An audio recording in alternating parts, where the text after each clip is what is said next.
Hello नमस्कार मंडळी, gossip गर्लच्या आजच्या नवीन पॉडकास्टमध्ये पुन्हा एकदा तुम्हा सर्वांचं खूप खूप आणि मनापासून स्वागत आहे. तर आज मी वटपौर्णिमा स्पेशलच थोडंसं पॉडकास्ट करते आहे, कारण बरेच कॅरेक्टर्स आहेत आणि बऱ्याच कॅरेक्टरवर पेंडिंग आहे. 2 मेन मातीखाऊ कॅरेक्टर्समुळे बाकीचे सगळे पेंडिंग राहत आहेत. तर 2 मेन तर तुम्हाला माहितीच आहेत, भीक लागलेल्या, एक बोंबाड आणि दुसरी मावसाड. तर त्यामुळे बाकीचे सगळेजण म्हणजे इतकं म्हणजे यांची भीक मागायची सवय इतकी वाढत चालली आहे आणि भीक टाकल्याशिवाय जात पण नाही. त्यामुळे मग बाकीचे जे आहेत ते त्यांना मग वेटिंग लिस्टवर राहावं लागतं. तर म्हटलं राहू दे, आज कोणी कितीही कांड केलं तरी पण आज दुसरं कॅरेक्टर घ्यायचं म्हणजे घ्यायचंच. तर म्हणून मी आज बरखा बिजुरीवर पॉडकास्ट घेऊन आलेली आहे. खरं तर हिच्यावर पॉडकास्ट मला तेव्हाच करायचं होतं जेव्हा हिची आई गेली, हिचे वडील तिच्या आईला घेऊन गेले, म्हणजे तिचा टाईम झालेला तर तिला घेऊन गेले. बारी असते ना, तर हिच्या आईची बारी आली तर तिला घेऊन गेले होते आणि त्यानंतर मागोमागच हिने पळ काढला. त्यानंतर परत आली सासूला घेऊन, मग सासू गेल्यावर परत हिने पळ काढला. सो तेव्हाच मला असं वाटत होतं, प्रकर्षाने असं पॉडकास्ट करावं असं हिच्यावर वाटत होतं की ही कशी बाई आहे, हिला जराही स्वतःच्या मुलांची काळजी किंवा स्वतःचं सगळं मॅनेज एकटीला करता येत नाही. हिला सतत कोणाची ना कोणाची तरी हेल्प लागते आणि भलेही आपल्याला असं वाटतं की ती व्यक्ती बसूनच आहे किंवा ती व्यक्ती काही करत नाही, पण हिच्या मुलांना सांभाळणं आणि थोडंफार असं तिथल्या तिथे बसून पण कामं केली तरी पण हिचं बरंच काम सोपं होतं आणि त्यामुळे हिला सतत कोणाची ना कोणाची तरी गरज भासते. तर हे मी स्पेशली त्या लोकांसाठी बोलते जे सतत कॉमेंट करत असतात ना की तू कसं करतेस गं ताई, तुला सगळं कसं मॅनेज होतं. तर ही आहे तुमच्या ताईची रियालिटी. तिला काहीही मॅनेज होत नाही, तिला स्वतःची मुलंही मॅनेज होत नाहीत. सतत कोण ना कोणतरी तिला लागतं. ती आई तर तिथेच असते. ती आईला मला वाटतं हीच काहीतरी बळजबरीने तिकडे आणून ठेवते आणि म्हणूनच मग जेव्हा लोक बोलतात कॉमेंटमध्ये वगैरे तेव्हा मग हिला जास्त झोंबतं. कारण हिला असं वाटत असतं कुठेतरी की ते आईला वगैरे कळलं किंवा भावाने वगैरे काही वाचलं तर घेऊन जाईल आणि माझे वांदे होतील, तर मला मग माझ्या आईसाठी तर मतलबासाठी आता काही ना काहीतरी स्टँड घ्यावा लागेल किंवा काही ना काहीतरी लोकांना प्रत्युत्तर द्यावं लागेल.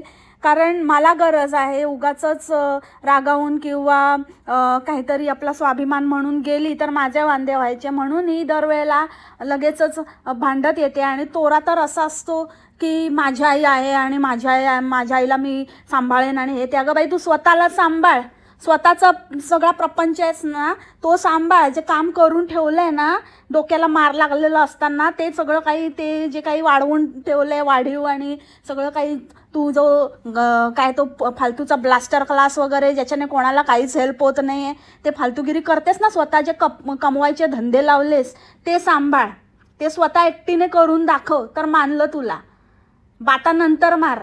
आम्ही जे पण काही करतो ना, जितकं पण काही करतो ते आम्हाला झेपेल इतकंच करतो. दुसऱ्याच्या खांद्यावर बंदूक ठेवून किंवा दुसऱ्याचा आधार घेऊन आईवडिलांना वेठीस धरून करत नाही. तर हे जे समस्त DBS ह्यांना जे वाटतं ना की आपण खूप भारी आणि आपण खूप काहीतरी करतोय, तर तुम्ही बघा सगळेजणं, हे जे मोस्टली सगळेजणं आहेत ते कोणाला तरी धरून बसलेले आहेत. हे स्वतः काहीच करू शकत नाही. स्पेशली हे गावंढळ जे आहेत, ही म्हणा, ती मावसाड म्हणा, तिला पण एकतर अब्बाजी लागतो नाही तर मग चिटाई लागते. आता खाणं पिण्याचं ती त्या मुलाचं बघू शकत नाही आणि ने आण करायचं पण ती स्वतः करू शकत नाही. मग इथे सासरी असेल तर अब्बाजी, माहेरी असेल तर चिटाई. आणि हिचं पण तसंच आहे. आई गेली की सासू, सासू गेली की आई, आणि जर दोघी अवेलेबल नसतील तर ही जाते त्यांच्याकडे जाऊन बसते. जरा पण हिचा थार नसतो, एका ठिकाणी पाय टिकत नाही हिचा.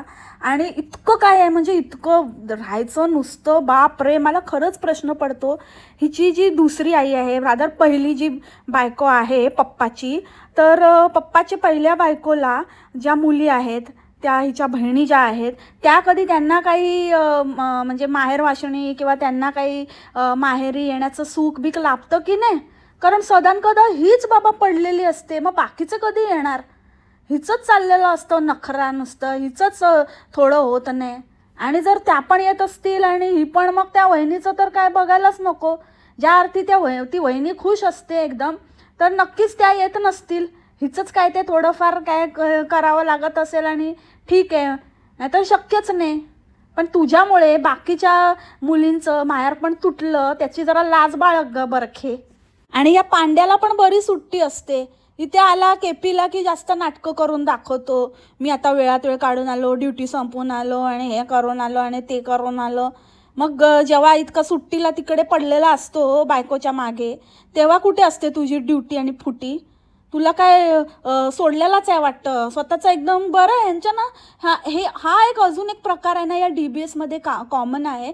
ह्यांच्या नवऱ्याचे जॉब, ह्यांच्या नवऱ्याचं ना कुठले बाबा ह्यांचे स्पेशल नवऱ्यांना स्पेशल जॉब मिळालेत तेच कळत नाही. त्या बाबतीत तो चच्चा थोडा वेगळा आहे. तो चच्चा जरा जातो कामाला, पण बाकी तर बाकीच्यांचं त्या फनीचं काय कळत नाही. स्पेशली हे अशा प्रोफेशनमध्ये असणारे डॉक्टर, पोलीस, जे आपण सगळ्यात बिझिएस्ट प्रोफेशन समजतो, तेच वेल्ले आहेत. कसं बाबा काय कसं, हे मोठा एक क्वेश्चन मार्क आहे की फक्त खोटं खोटं दाखवतात की खरंच जातात. पांड्या कसले कसले आवाज काढतो कॅमेऱ्याच्या मागून.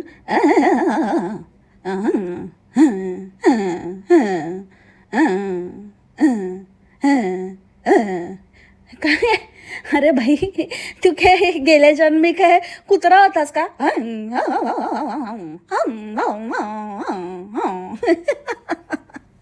बाप रे, असला म्हणजे त्याचा साऊंड इफेक्ट असतो ना. काही म्हणजे दोन बायका पण बोलत असतील, काही चाललेलं असेल, हा शूट घेत असेल तर ह्याला कंट्रोलच होत नाही. तर काय बोलत असतील तरी म्हणायचं पांड्या जरा बघ जरा स्वतःचाच आवाज कसा येत असतो, काय हसत असतो बायकांमध्ये नुसता. आणि काय परत असे ना काहीतरी एकदम अशी वाकली म्हातारी बितारी सारखी अशी अशी पाय अशी अशी करून, एकदम तिची सासू चालते ना, आई चालते तशीच ही बरखी पण चालायला लागली आहे आणि तशीच एकदम पोक आलंय आणि काय वाकली आहे. नुसती उगाचच दाखवायला लोक काय काय करतात. बाप रे, मी तुम्हाला सांगते मंडळी, ह्या यूट्यूबमध्ये ना सगळ्यात बकवास जर कोणाचं निश असेल तर ते ह्या व्लॉगर्सचं आहे. म्हणजे इतकं बकवास कॉन्टेंट, काहीच अर्थ नाही. मला तर ह्यांच्यामध्ये कसलीच मेहनत का कसलंच काही, हां ते ऑब्व्हियस येते ते शूट बीट करतात तेवढं तर बेसिक आहे. म्हणजे आता यूट्यूबवर आलात म्हटल्यावरती तेवढं तर करायलाच पाहिजे. तर दॅट इज नॉट कॉल्ड मेहनत. त्या मेहनतीचे तुम्ही एवढं येडा बनवून पब्लिकला ढिगभर छापता, तर त्यामुळे उतना तो बनतायच आहे ना. कोण पण असं काही फुकट तर पैसे देणार नाही आहे. पण बाकी सगळ्या ह्याच्यामध्ये ना मी बघते तर जसं कॉमेडी आहे तर त्याच्यामध्ये तुम्हाला तो सेन्स असला पाहिजे, टायमिंग असलं पाहिजे, त्यानंतर तुमच्यामध्ये तो कलागुण असला पाहिजे. असं नाही आहे की कोणी हसवू शकतं, ते हसवण्याचं पण एक नॅक असते. जसं मी चिन्मयी कुलकर्णीचं वेळोवेळी उदाहरण दिलं आहे. प्लस व्लॉगिंगमध्ये पण मी म्हणते की काही म्हणजे खूप सुंदर असं इतकं प्लीजंट असतं, डोळ्यांना इतकं छान आल्हाददायक असतं काही जणांचे व्हिडिओज. जसं मी आधी पण सांगितलं की विदाऊट आवाज आणि नुसतं म्युझिकवर पण काही जणांचे असं बघण्यासारखे असतात आणि आर्ट आहे ते पण एक. त्यानंतर आपण म्हणू शकतो सिंगिंग, तर ऑफकोर्स सिंगिंग पण एक टॅलेंट आहे. कुकिंग चॅनल्स, त्याच्यामध्ये पण ते पण तुम्हाला जमलं पाहिजे. असं नाही की काही असं, त्याच्यामध्ये पण कुकिंग पण तुमच्या हाताला चव पाहिजे, तुमच्या रेसिपीज लोकांना आवडल्या पाहिजेत, ते हिट झाल्या पाहिजेत. तर अशा बऱ्याच म्हणजे प्रत्येक जे काही निश आहे त्याचं काही ना काहीतरी स्पेशालिटी आहे. तसं व्लॉगर्समध्ये पण आहे. जसं मी आत्ताच मेन्शन केलं की व्लॉगिंग पण तुम्हाला खूप छान करता येतं, त्याच्यामध्ये एफर्ट्स टाकलेले दिसून येतात, असेही व्लॉगर्स आहेत. पण ह्यांच्यासारखे जे आहेत ना स्पेशली, त्यांचं मला असं म्हणायचं आहे की काहीच नाही. म्हणजे ना एडिटिंगवर हे लोक मेहनत घेत, ना आपल्या राहणीमानावर मेहनत घेत, ना काय आपण दाखवतोय त्याच्यावर स्क्रिप्टवर मेहनत घेत, कशावर म्हणजे कशावरच नाही. रॉ म्हणायला पण म्हणजे ह्यांचं बघण्यासारखं काहीच नाही. म्हणजे ह्यांची जीवनशैली किंवा ह्यांच्या आयुष्यात काय चाललंय ते का आणि कशासाठी आणि त्याचे लोक ह्यांना पैसे मिळवून देतात, हे खूप आश्चर्य वाटतं मला. नेहमी वाटत आलं आहे इनफॅक्ट की कसं काय, म्हणजे ह्याच्यापेक्षा तर स्वतःची लाईफ किती आपली छान आहे, आपण किती छान करू शकतो. But I don't know, somehow ह्या पब्लिकला काय आहे की ह्यांना करून द्यायचं आणि वर ऐकून घ्यायचं आणि ह्यांचा मोठेपणा पण ऐकायचा की ह्याच्यासाठी इतकं हे लागतं आणि हे इतकं सोपं नाही आहे आणि असं नाही आहे तसं नाही आहे, आणि मग कोणी काही कॉमेंट केलं पण की मग ते त्याच्यावर डाफरायचं, त्याच्यावर पण म्हणजे आपणच कसे बरोबर ते दाखवून द्यायचं. तसंच या बरखीचं आहे, हिला एक एपिक कॉमेंट आलेली इतकी मस्त, आणि काही लोकांना इतके बरोबर ओळखून आहेत ना लिटरली, म्हणजे सतत तेच कपडे, तेच साड्या आणि तेच सगळं असं दाखवायचं. तर एका बाईने असं लिहिलेलं की काय गं तेच किती वेळा ती एकच साडी नेसते, धुतेस की नाही. तर त्यावर एका दुसरीने कॉमेंट केलं होतं की अरे बाबा आता ती घर बांधते आणि ती बरखा आहे बरखा, त्यामुळे ती कशी आहे माहिती आहे ना, वाटी पेला चमचा पण नसणारी बाई. आता तर काय बघायलाच नको, आता तर म्हणजे एक जोडून काय, आता कपडे तेच घालून आता घर झाल्याशिवाय काय होत नसतं. तर त्याच्यानंतर ही दुसऱ्या दिवशी लगेचच आली की असं कोणाला कपड्यांवरून जज करायचं नाही आणि असं नाही बोलायचं तसं नाही बोलायचं. तर मला सांगायचं आहे बरखे की असं जर तू इतकं टोचून तू जर काय ते घर बांधत असशील तर तुझ्यापेक्षा आम्ही बरे ग, की आम्ही ॲटलिस्ट काहीतरी सगळं जीवनाचा आनंद, सगळी सुख आणि सगळं काही एन्जॉय करून तरी राहतोय. अजून एक मुद्दा मला या निमित्ताने इथे मांडावासा वाटतो की ह्या DBSचं आयुष्य ना कसं आहे की एकदम म्हणजे एकदम बेसिक ज्याला आपण म्हणतो ना तसं आहे. आणि त्याच्यामध्ये ह्या लोकांना असं वाटतं की खूप आपण म्हणजे अगेन सगळ्यांचंच नाही म्हणत आहे मी, पण स्पेशली हेच अगेन गावंढळ जे आहे, जे गावठी यूट्यूबर्स आहेत त्याच्यामध्ये मावसाड पण आली. तर हे जे आहेत ह्यांचं कसं आहे की जन्माला यायचं, नुसतं पैसा करायचा आणि ते पैसा उरावर घ्यायचा आणि get lost, gone, bye bye, tata, गया. तसं आहे यांचं आयुष्य. म्हणजे बघा ना, ना कसली खाण्याची चंगळ, ना कसलं काही मूवी, काही कसलं काही. म्हणजे बरखा तर मावसाड तर मुंबईला असताना थोडं तरी काहीतरी कधी ना कधीतरी वर्षातनं 2दा तरी जायची, पण ह्या बाईचं तर अजिबात म्हणजे अजिबात नाही. खाण्याचं तर तुम्ही बघितलं काय, ते नुसतं मीठ घालून कच्च्या ह्याच्यामध्ये नुसतं वांगं असं परतवते आणि झालं, मीठ हळद आणि वांगं आणि भरीत म्हणून खायला घालते. त्यानंतर म्हणजे खाण्याचं तर खूपच म्हणजे काहीतरी दुष्काळच पडल्यासारखं तिचं खाणं आहे त्या बरखीचं.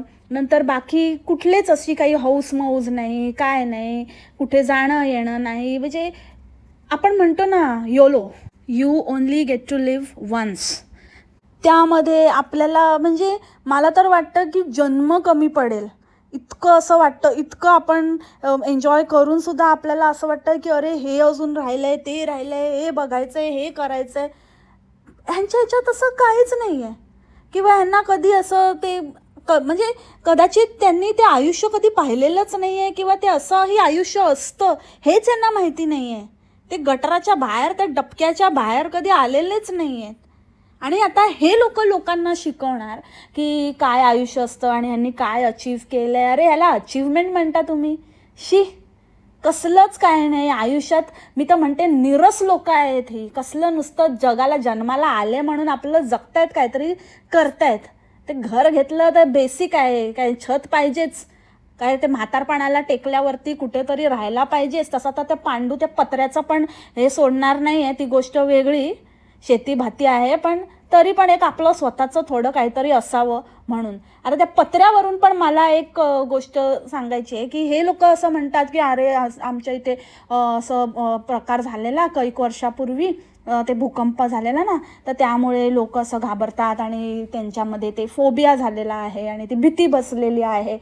सिमेंटचे म्हणजे स्लॅब वगैरे असं काही त्यांना नकोसं वाटतं, कारण त्याच्याखाली लोक चिरडून मेली होती. तर मला ना असं वाटतं की जे झालं ते दुर्दैवी आहे आणि जे त्याच्यानंतर जो धसका पण लोकांनी घेतला, पण ते बघा नशिबाचं असतं, निसर्गाचं आपल्याला काही सांगता येत नाही, कधी काहीही होऊ शकतं. आता इतक्या वर्षात झालं नाही. आणि त्याहूनही महत्त्वाचं म्हणजे तुम्ही जर बघितलं तर हे जे भेटायला जातात मावशीकडे, सासूबाईंची बहीण आणि ह्यांची आणि त्यांचं आणि कोण नातेवाईक असे सगळे, तर तिथे जेव्हा जातात त्यांची घरं कशी आहेत आणि हिचं सासर आणि ते भावाचं घर, भावाचं म्हणजे पांड्याच्या भावाचं, ते बाजूबाजूला दोघांचं, त्या दोघांचीच घरं बाप रे, ह्याच्यापेक्षा मला वाटतं मुंबईला झोपड्या बऱ्या असतात. Sorry to say, but it is horrible. भलेही तुम्ही पत्र्याच्या घरात कसं काय राहताय, पण त्याच्यातही व्यवस्थितपणा असतो की नाही? की किती ते मेस्टअप, कुठेही काहीही ठेवलं आहे, कुठेही कसंही राहायचं, कुठेही सिलेंडरच ठेवलं आहे बेडच्या बाजूलाच, आणि तिथेच काय जेवण काय, आणि म्हणजे काय रिस्क पण आहे या गोष्टींची, आणि खूप भयंकर आहे हे. कसं काय? आणि मग हे स्वप्न पूर्ण करतायत आणि हे सगळं बांधतायत, त्यापेक्षा जरा त्याचं डागडुजी करा, जरा त्याला बरं करा, त्या घराला जरा आहे त्या ह्याच्यात पण व्यवस्थित राहता येतं. पण मला वाटतं ही माणसंच, आणि मला राहून राहून ते आठवतं जे ही बोलत होती जेव्हा हिची सासू आलेली आणि बोलत होती की आई म्हणत होत्या की इकडे ना ते सगळे कॅबिनेट ना असं आठवड्यातनं एकदा काढून सगळे साफ करायचे, हे ते. ओ आई, आई बाई, जरा तुमचं घर साफ करा आधी, दुसऱ्यांना आल्या हुशाऱ्या सांगायला. म्हणजे अशी माणसं आहेत ना, ह्यांना असं वाटतं की आपण कोणाला आपले 4 पैसे दिले ना की फुल ऑन वसूल करायचे, म्हणजे काय निचोडायचंच समोरच्या माणसाला. ही यांची वृत्ती आहे. अरे तुमची सून कसा ठगवून कमवते तर तो पैसा तसाच जाणार. तसं पण काय 4 पैसे कोणाला दिले ना तर मी म्हणते की भाग्य तरी तिला थोडंसं तरी काहीतरी पुण्य तरी लाभेल तिला. नाहीतर नुसतं असं असं असं अक्षरशः असे असं जमवते चिंचोके. तेवढं तरी जाऊ दे बाबा, थोडं तरी कोणाला तरी, कोणाचं तरी फुकटचं नाही, मेहनतीचं तरी त्यांना पैसे मिळू देत. शी, काय माणसं आहेत. आणि काय ते सतत उलटी दाखवत असते, असं तोंड असं आंबट चिंबड, म्हणजे बघितलं कीच कळतं आता ओकून बसली आहे. ते एकदा ठीक आहे, कळलं ग बाई सगळ्यांना की तुला प्रवासात त्रास होतो, तुला गाडी लागते, पण ते किती वेळा प्रत्येक येते जाते तेव्हा, म्हणजे तेव्हाचे व्हिडिओ बघूच नाही. खरंच इतकं घाण हे कॉन्टेंट आहे. म्हणून म्हणते मी, हे काय उलटी बघायचे पैसे देता तुम्ही? शी. आणि मुलांच्या शाळा बाबा केव्हा सुरू झाल्या, हिचा मुलगा कुठे होता, काय करत होता, कुठल्या शाळेत, दिव्य शाळेत जातो, याची शाळा कधी आत्ता चालू झाली आणि लगेच आली, आणि दुसऱ्या दिवशी मुलाला कोणतरी विचार करेल जरा सेटल व्हायला, थोडा वेळ लागेल, थोडा आधी येऊया, थोडा 2-4 दिवस तरी आधी येऊन थोडं होऊ दे, थोडं सेट होऊ दे, आणि मग जाईल तो शाळेत. एकतरी व्लॉग खूप लेट टाकते, नाहीतर खोटे काहीतरी फिरवून टाकते. कारण शाळेत गेला बोलून, काल आली आज शाळेत गेला, आणि लगेच उद्या वटपौर्णिमा पण आहे. आता इतक्या लेट कुठली शाळा हिची, आणि तिथे काही पाऊस बिऊस पण नव्हता, सगळीकडे कोसळत होता, पण हिच्या इथे सगळं मस्त होतं, आलबेल होतं. ये कोणसे जग में रहती है. वटपौर्णिमाच होती ना बाई त्या दिवशी, का दुसऱ्याच दिवशी कुठेतरी वटपौर्णिमेला जाऊन आली? कारण कोणीच दिसलं नाही तिथे तुझ्याशिवाय दुसरं पुजताना. आणि मोठी फांदी तोडून आणू नका आणि ज्ञान देत होती. तू पण तेच केलं असतंस. एकतर कुठच्या पण दिवशी कधी पण पूजा करतेस, तू म्हणालीस त्या दिवशी वटपौर्णिमा आहे म्हणून आहे असं होत नाही. आणि गावामध्ये वगैरे एवढं काय कोणच नाही आजूबाजूला. ते बायका मला वाटतं आधीच करून गेलेल्या, ही नंतर आलेली आहे गुंडाळ्याला तिथे याडा बनवायला. आणि वर म्हणे की फांदी आणू नका आणि असं तसं. तुझ्या इथे आता अवेलेबल आहे म्हणून खोटेपणा करायला म्हणून जातेस, तर ज्ञान पेलू नकोस. तर तुझ्याकडे नसलं असतं ना, तुझ्या नशिबाने असली असतीस ना कुठे, तर तू पण तेच केलं असतंस, फोटो पुजला असता, फांदी आणली असती, हे ते. त्याच्यामुळे तुझ्यासारख्यांनी ते जास्त ज्ञान देऊ नये, समजलं ना? खिशात घालायचं आले मोठी शहाणपणा शिकवायला. आणि राहिली गोष्ट ते आधीचं जुनं, की गेल्या वर्षी ह्यांनी पण फेरे मारले होते, तर लोकांनी त्यांना असं म्हणजे असं पॉझिटिव्ह पण होतं आणि बरेच जणांनी नेगेटिव्हली पण घेतलं. पण असो, अरे तुम्ही लोक कशाला मग असो, तर मग असो नाही, तुमच्या मनाप्रमाणे बोलायचं, टोमणे मारायचे आणि नंतर बोलायचं असो नाही, असो बिस्सो काय नाही. तुम्हाला बोलायचं तर बोला, नाही तर बोलायचं नाही, बिलकुल काय बोलायचं नाही. असो बिसो असं नाही. चलता ही रहेगा फिर वो, जब तक मैं ना बोलू. रुक, चुप बस. तोपर्यंत आली मोठी असोवाली बोलायचं. आणि बायलेगिरी किती रे हे च्या अंगात नुसता.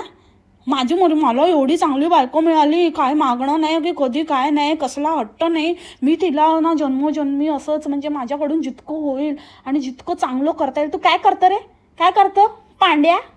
एक नोकरी करायला सांगितली तिथे पण नुसता लोंबत असतो, जीवाच्या रामारामी जातो आणि मोठ्या बाता आहे का जसा काय हाच प्रोव्हाइड करतोय. ठग लाईफ करून नुसतं ठगून लोकांना कमवतो आणि म्हणे मी तिला हे करणार आणि ते करणार. कर तू सांग तिला यूट्यूब आहे ना, ठगवेगिरी बंद कर आणि मी तुला कमवून देतो आणि मी तुझी सगळी स्वप्न पूर्ण करतो तर मानतो, तर तू हे डायलॉग बोलू शकतो. नाहीतर फक्त तेच कर कॅमेऱ्याच्या मागे बसून.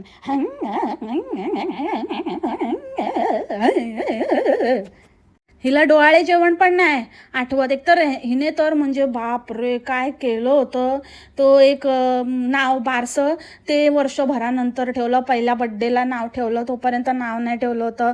त्याच्यानंतर डोहाळे जेवण 9व्या महिन्यात केलं, जेव्हा की म्हणतात की 7व्या महिन्यानंतर असलं काही करू नये देवधर्माचं वगैरे. पण हिचं काय डोहाळे जेवण पण आरामात 9व्या महिन्यात झालं एकदम. तर 9व्या महिन्यामध्ये मी ही साडी नेसली होती.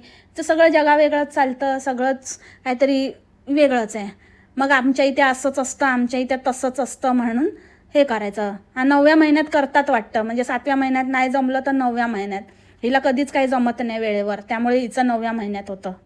आणि कोणाला काय करायचं, कोणी उपवास ठेवायचे, नवऱ्याने करायचं बायकोला करायचं, दोघांनी करू का नाही करू ते त्यांचं पर्सनल आहे. तर पर्सनल आहे ना तर मग स्वतःकडे ठेवायचं.